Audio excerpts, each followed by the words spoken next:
My name's Wadzy. I'm known as Wadzy, and I design sustainable systems using permaculture principles. So to keep it simple, I look at sustainable water and sustainable energy and sustainable land use. So we need to create a surplus of those things for our well-being. So if we look here, for example, I collect the water from the roof, and it goes into rainwater tanks, and then when the rainwater tanks overflow, it flows into my pond. And when the pond is too full, it flows into my garden. So I have a really high use of water. In the grey water treatment system, it goes into a little filter. It gets the yucky stuff taken out, and then it gets pumped into my garden, and I grow vegetables and fruit and things with it. So I have a zero waste water system. Okay, and that's really important because water is the most important thing we have. What is the purpose of having a pond between your tank and your garden? Well, the pond, I have fish in there. It's what's called aquaponics. So the fish poo in the water, and normally what happens, they flush that water out. In normal hydroponic systems, they flush the water out, so very high water use. In this system, we recycle it through a biochar filter, a charcoal filter, and the nutrients get stuck inside the charcoal, and then the water takes that the nutrients up from the fish poo, basically. So it turns the fish poo from being a nitrite, which is poisonous to plants, to a nitrate, which the plants can take up. And then you get really high efficiency of the water, and you get a very high growth rate. So it's a cross between the sort of growing fish and hydroponics, but it's organically done. So we don't use chemicals or anything like that, we just use the fish poo that's in there. And the same with the chooks. With the chooks, we put the straw down, and they poo in the straw, and they scratch and things, and we put a little bit of grain and that down before we put the straw down, and the shoots start up, so they scratch and look for the shoots. And as they scratch it, they put soil and poo and mix it all up in the straw. So it's all nicely mixed. After about 6 weeks, it's lovely and mixed up. So we take all that straw out of the chook house, and then we put it in our gardens. And so it's already composted and nicely mixed up for us, and things just grow. You complete the circle. We complete the circle. We get fresh eggs, so yeah, and all our waste goes to them. So chooks love weeds, so if I do weeding, I just put it in a bucket and throw it over the chooks, and they eat it up.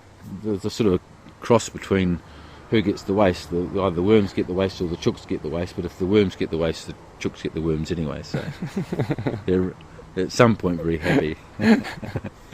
No waste. No waste, yeah. We call waste to wealth. So if we look at all our waste, it's actually stupid. We build these big cities, and we have enormous amounts of waste, and they dump it in the ocean or dump it in landfill.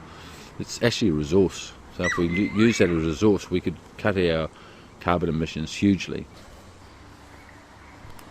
And then I look at energy. I've got a very high efficiency solar hot water system, which gives us hot water all the time. And then I have a 3 kilowatt power system on my roof. So I produce more energy than I use. I sell it back to the grid. For my land use, I look at growing food, not just ornamentals. I have some ornamentals, but I have some strawberries growing in the front so the school kids can help themselves on the way to school, and some fruit trees and some pawpaws and things like that. So again, the idea is to grow more food than I need. So then it's my surplus. I can't grow everything I need, so the surplus I can take to the market, and I can sell that, and I can buy some things that I can't make myself. So we need to look, as a humanity, we need to look at sustaining ourselves. If we have to exploit somebody else for our well-being, then it's not really sustainable.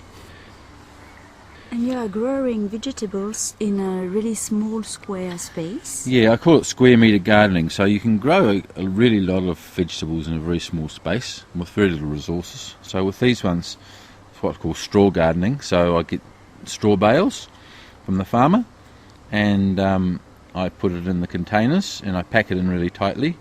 And then I make holes in the straw and put in compost and potting mix and things like that with a little bit of fertiliser. And it's very efficient because the straw holds to the moisture, and the containers are actually sealed with a small hole I can open. I can keep them soaked, the water in there. So they use only a little bit of water, but I can grow a lot of vegetables. And I can put things like crushed dust and minerals in there, so my food has got very high minerals in it.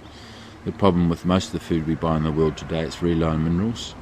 So, it's crap from McDonald's and all that sort of rubbish that you buy in fast takeaway foods, often very little nutritional value in it. So you're really eating oil, because what we consume in the world is grown using huge amounts of oil and energy. and it's not sustainable, we're going to run out of oil, so what do we do then? So we can have a good life, and we can grow our own food, and we can produce our own energy locally, and I think that's the key to sustainability, is that local sustainability of water, energy and land. It's really three key things, and localisation. So, you know, look at growing your food and getting your energy locally, and that really gives power to people. And of course we need to have community banks where the wealth of the community goes into a community bank system, and it can be lent to people for projects to start small businesses and to keep the economy going. Fools will be fools and wise will be wise.